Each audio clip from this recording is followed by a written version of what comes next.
Consider now a warning tale from not so long ago, when nature took a lumbering form and ventured from its grove. At first, all seems well here outdoors. The place is green as shit.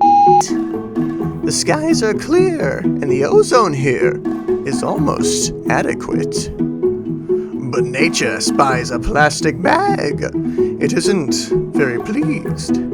So up it hefts its beating stick, and we're off to break some knees. But alas, too many thoughtless creeps who cast aside their crap. It'll take years to school all the punks who poison nature's lap.